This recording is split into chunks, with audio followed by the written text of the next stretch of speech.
Buenos días para todos. El día de hoy vamos a presentar la actividad 8.4, versión definitiva del informe para la unidad didáctica Interpretación gráfica de la dispersión de un conjunto de datos. El grupo número 3 está compuesto por María Andrea Parada, profesora de física del Colegio Antonio García, Jesús Medellín, profesor de matemáticas del Colegio Carlos Albán Holguín, y quien les habla, Leonela Maya Jiménez, profesor de matemáticas del Colegio Delia Zapata Olivella. Listo, el contenido de la presentación, pues una contextualización de donde realizamos las pruebas para llegar al resultado final de la unidad didáctica, la relación con los documentos curriculares, expectativas de nivel superior, caracterización de la cartilla. Dentro de esta caracterización, pues vamos a nombrar las expectativas de tipo afectivo, la tarea diagnóstica, el ejemplo de una tarea de aprendizaje, el examen final y por último las conclusiones y agradecimientos. Bueno, en cuanto a la contextualización, el desarrollo de la aplicación de la unidad didáctica para poder mirar los cambios que teníamos que hacer y las contribuciones que ella pretendía la hicimos en el Colegio Delia Zapata a estudiantes de grado noveno, donde sus edades oscilan entre 14 y 16 años, pertenecen a estratos entre 2 y 3, y los padres de familia pues trabajan en guardas de seguridad, empleadas domésticas, y trabajos de cultivos de flores en su mayoría. Con esta contextualización, pues también tuvimos que revisar pues el colegio, pues cómo se relaciona con la organización curricular y los documentos curriculares estatales. Para eso, entonces, en el grado noveno partimos de dos documentos curriculares que son los estándares, donde tenemos el primero, que es interpreto y utilizo conceptos de media, mediana y moda, y explicito sus diferencias en distribuciones de distinta dispersión y asimetría. En cuanto al DBA, encontramos el DBA número 10, propone un diseño estadístico adecuado para resolver una pregunta que indaga por la comparación sobre las distribuciones de dos grupos de datos, para lo cual usa comprensivamente diagramas de cajas, medidas de tendencia central, de variación y de localización. Entonces, partiendo del contexto de los documentos curriculares, realizamos nuestro análisis cognitivo, partiendo inicialmente del análisis conceptual, donde se relacionan los conceptos y procedimientos propios del tema, para llegar finalmente a determinar tres subestructuras que son las que trabajamos en este análisis. Entonces, una es las medidas de tendencia central, las medidas de dispersión y las medidas de localización. Por extensión de la unidad didáctica, solamente trabajamos las dos primeras y dejamos las de localización fuera del trabajo como tal de nuestra unidad didáctica. Listo, partiendo de estas subestructuras, tenemos los contextos fenomenológicos que son los que se relacionan con el tema. Entonces, las medidas de tendencia central se relacionan con la simetría cuando se comparan entre ellas y se mira si son iguales los resultados o son diferentes. En las medidas de dispersión encontramos la homogeneidad, que específicamente se trabaja con el coeficiente de variación, que se compara con un valor que se da en la teoría, que es entre 0.1 y 0.5 en determinados casos y dependiendo pues los datos que estemos trabajando. Por último, pues tenemos que tener, o los estudiantes tienen que tener herramientas para poder manipular estos datos y poder llegar a dar unas conclusiones. Para esto, pues tenemos los sistemas de representación, por ejemplo, el tabular. Recordemos que en estadística, pues la mayoría de datos se presentan en tablas. El numérico, cuando ellos están manipulando esos datos y los van a poner o en el lenguaje simbólico o en el lenguaje tabular. El lenguaje gráfico, pues la unidad didáctica está enfocada a la interpretación de gráficos de barras. El ejecutable lo dejamos opcional para el profesor que va a presentar o que va a aplicar la unidad didáctica, porque en dados casos pues no tiene los recursos. El ejecutable es el programa Excel, que es uno que le va a permitir pues hacer las operaciones y demás cosas pues más rápidamente. Listo, luego de tener pues todo el análisis ya cognitivo, pues vamos a mirar el documento curricular de PISA, donde nos mencionan los procesos matemáticos y las capacidades matemáticas fundamentales.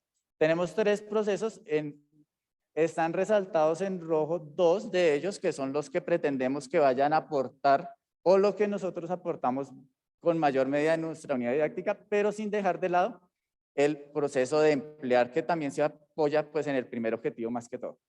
Y las capacidades matemáticas, lo mismo, están resaltadas con rojo las que más se les va a aportar, pero sin embargo, pues a todas se les va a aportar en alguna medida. Entonces los dejo ahora en compañía de mi compañera Andrea para que les explique el contenido de la unidad didáctica. Bueno, ubicados ya en este proceso cognitivo, iniciamos la caracterización de la cartilla y recordamos entonces que nuestro tema es la interpretación gráfica de la dispersión de un conjunto de datos. Nuestra cartilla corresponden 2 objetivos y 4 tareas de aprendizaje. Las tareas de aprendizaje están relacionadas para cada par de objetivos. Para nuestro primer objetivo, que es identificar los conceptos de simetría y homogeneidad en un conjunto de datos, en las situaciones problema tenemos la tarea 1, sueldo de las compañías, y la tarea 2, número de hijos. Con la tarea 1, pretendemos nosotros que los estudiantes se acerquen al concepto de simetría. Con la tarea número de hijos, pretendemos que los estudiantes se acerquen al concepto de homogeneidad. En este caso, para el objetivo 1, estamos esperanzados en que nuestros estudiantes se acerquen a ese concepto a partir de la realización de operaciones. El objetivo 2, en cambio, trabaja a analizar la simetría y la homogeneidad de un conjunto de datos a partir de la representación gráfica para generar inferencias de acuerdo al contexto presentado. Para ello presentamos 2 tareas. La primera tarea, seguimiento COVID, en el cual pretendemos que nuestros estudiantes trabajen un poco más el concepto de simetría hacia la interpretación gráfica como tal. En ella ahondaremos un poco más adelante. Y en la segunda, calificaciones de un examen, donde de igual manera pretendemos que a partir de la representación gráfica los estudiantes nos determinen la homogeneidad. Sumado a la anterior, tenemos nuestras tareas de evaluación, tarea diagnóstica y examen final. También, como nuestro conocimiento de ser integral y lo queremos evaluar, estamos considerando las expectativas de tipo afectivo. Nosotros pensamos en 4 expectativas. La primera es el respeto por las opiniones de los demás y argumentar con criterios matemáticos válidos los resultados obtenidos. La perseverancia en la solución de situaciones relacionadas con los gráficos estadísticos, el orden al momento de desarrollar y la claridad en el tratamiento y representación de datos relativos a un estudio estadístico para, por último, llegar a desarrollar el interés en la interpretación de las representaciones estadísticas en la solución de tareas. Inicialmente, en nuestra primera tarea de evaluación, la tarea diagnóstica, consta de 10 preguntas. En ellas indagamos por varias cuestiones en las que los estudiantes deben empezar a ir desarrollando para poder enfrentarse a nuestra unidad didáctica. Aquí les presentamos una muestra de la pregunta 7, en la que queremos verificar si los estudiantes extraen información de una situación problema y hacen uso de ella para sustituirla en una expresión matemática. Dentro de esas 10 preguntas, pues también vamos a encontrar otro tipo de preguntas en las cuales queremos indagar si los estudiantes manejan la calculadora en términos de la lectura de números, conociendo el punto decimal o de 1000. Ya vamos a dar un ejemplo. En este momento optamos por la tarea 2.1, seguimiento COVID. Para nosotros es una tarea valiosa por varias cuestiones. La primera es porque se acerca a nuestros estudiantes en un contexto científico, pero que hace caso y obedece a algo que ellos estaban viviendo en el momento y que les va a permitir valorar de mejor manera los datos que generalmente nos están mostrando. Esta tarea básicamente solicitaba a los estudiantes que señalaran con una X las gráficas que representaban datos simétricos o que dibujaran un círculo para las gráficas que representaban datos asimétricos. Es valiosa para nosotros porque con ella logramos, a partir de nuestro proceso de implementación, ver que ella nos permitía fortalecer expectativas como la comunicación, lo que tiene que ver con las estrategias, el desarrollo de estrategias y el razonamiento. Tiene que ver también, o nos permitió evidenciar cómo aportaba para desarrollar esta tarea todo un trabajo desarrollado con el objetivo 1 y de igual manera el valor para el objetivo 2. Hablando de la tarea seguimiento COVID, nosotros entonces que podemos aquí observar que esta tarea le aporta al objetivo 2 de manera que permite analizar la simetría y generar inferencias de acuerdo al contexto que tenga que ver con la intencionalidad de nosotros en el objetivo. Luego encontramos unos elementos de la tarea de los cuales hemos venido hablando, como hacia dónde queremos que nuestros estudiantes empiecen a ahondar, y tiene que ver con la generar inferencias e interpretaciones de las diferentes gráficas. También revisamos los requisitos que se tenían, como cálculo de media, interpretación de datos, diagramas de barras. Dentro de los materiales, nosotros les presentamos o invitamos a los estudiantes a que vieran una serie de videos que les permitieran acercarse a los conceptos de simetría y homogeneidad y cómo ellos eran capaces de tomar y encontrar esos puntos importantes hacia esos conceptos unidos a la interpretación gráfica. Otro punto valioso tiene que ver con la forma como agrupamos a nuestros estudiantes. En este caso, para esta tarea, existieron 3 momentos, una individual, otra internas y por último el encuentro con el gran grupo. Individual en la medida en que cada uno debía marcar si las gráficas que les presentaban eran simétricas o asimétricas. Luego tienen un encuentro internas para que entre ellos determinen o den explicaciones de cómo es que tomaron la oportunidad para determinar ese tipo de simetría. Y por último, llegar a un consenso para dialogar y encontrarnos en el gran grupo.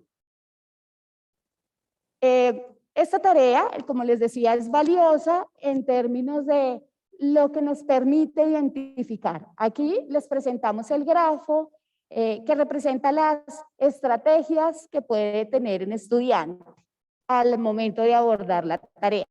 Está en rojo uno de los primeros caminos que podría establecer y que tiene que ver con que el estudiante haga las diferentes transformaciones usando los sistemas de representación y efectúe los cálculos. Y existe un segundo camino resaltado acá en verde donde los estudiantes podían optar por determinar la simetría o asimetría de los datos revisando el comportamiento de la gráfica, que es hacia donde nosotros queríamos ahondar un poco más, porque tiene que ver con la interpretación, que es lo que a través del tiempo hemos podido evidenciar presentan dificultades en nuestros estudiantes. Bueno, nosotros básicamente le queremos acá mostrar la descripción de una sesión de nuestra unidad didáctica y cómo cada uno de nuestros compañeros docentes pueden abordar nuestra unidad didáctica para obtener un mayor beneficio de ella. En una primera instancia, una presentación del tema donde le indiquemos a nuestros estudiantes cuáles son los objetivos y la meta de cada una de las tareas que vamos a trabajar. Respecto de las tareas, vamos a tener un espacio o invitamos a que tengan un espacio, dependiendo del momento de la tarea, de retroalimentación de lo que se efectuó en la sesión anterior. Y después, seguido de ello, una explicación de la forma como será abordada la tarea. Luego, en el desarrollo de las tareas, invitamos a nuestro compañero docente a que sea un agente que acompañe, que asuma un rol en el cual puede estar pendiente de algunas dificultades o errores en los cuales pueden incurrir los estudiantes y se active las ayudas pertinentes que son planteadas en nuestra unidad didáctica para que lleguen a consolidar de mejor manera las tareas que nosotros estamos proponiendo. Un tercer momento, que es un momento importante, es el momento de discusión. Creo que es el momento en el que nosotros debemos dar mayor valor, porque podemos desde ese momento empezar a identificar el desarrollo de la consecución de los conceptos y del lenguaje matemático en el cual nuestros estudiantes están inmersos frente a la presentación de cada una de las tareas. Por último, la intención es presentarles el grafo que les permita, a partir de los criterios de logro, poder ellos establecer cuál es el camino que optaron y invitarlos a hacer una autorreflexión sobre el desarrollo que han venido teniendo cuando presentan cada una de las tareas. Y pues los invitamos a la recopilación de las evidencias, en donde pues cada grupo de estudiantes entregará el trabajo desarrollado. Tenemos el examen final consta de 4 situaciones problema. La primera, que es el cuadro gripal, y la de cuentos corresponde, que está en color naranja, corresponde al objetivo número 1. La segunda, tiempos de reacción y estudios de mercado, corresponde al objetivo número 2. Con el examen final, lo que queremos es verificar la contribución que tiene el examen final y cómo logramos que los estudiantes alcanzaran los objetivos que teníamos propuestos para nuestra unidad didáctica. Ella tiene una forma de evaluarse a partir de la rúbrica. En la rúbrica vamos a considerar las escalas, la escala superior en la cual pretendemos que el estudiante supere todos el logro presentado, los criterios de logro presentados, sin incurrir en errores. Y mientras que a nivel de alto, básico y bajo, pues el estudiante puede incurrir en algunos errores que son los que están ahí representados. Por último, las conclusiones. Consideramos que el uso de los videos explicativos es un apoyo metodológico en el cual despierta el interés en los estudiantes y los encamina a la adquisición de los conceptos de simetría y homogeneidad. De igual manera, que contribuyan de manera efectiva a la valoración de expectativas relacionadas con el interés por la interpretación de los gráficos. La presentación de las diferentes situaciones de las tareas de aprendizaje, porque les permite a los estudiantes activar diferentes estrategias y analizar directamente desde el comportamiento de la gráfica, como sucedió en la tarea 2.1, que fue la que les presenté. Los diferentes agrupamientos de los estudiantes, porque favorecen la interacción y permiten evaluar de nivel cognitivo y a nivel afectivo, ya que ellos requieren de un lenguaje matemático que implica la elaboración de explicaciones y argumentos en el contexto de las tareas presentadas. Los profesores pueden adaptar nuestro diseño de la unidad didáctica a los diferentes contextos en que se encuentren los estudiantes, con sugerencias metodológicas presentadas, por ejemplo, las sesiones de clase que pueden ser presenciales o virtuales. Por último, ofrecemos agradecimientos y agradecemos a la Secretaría de Educación de Bogotá, a la Fundación Juan Pablo Gutiérrez Cáceres, a la Fundación de la Universidad de los Andes en Nueva York y a Donante Anónimo por su apoyo financiero. Agradecemos a Pedro Gómez, director de la Maestría en Educación Matemática, a los formadores por brindarnos su sapiencia, a Paola Castro por su dedicación como coordinadora de la 8ª Corte de MAT y a nuestro tutor Federman Alfonso por estar siempre dispuesto a animar y a mejorar nuestro proceso de formación durante la maestría. Muchas gracias a todos.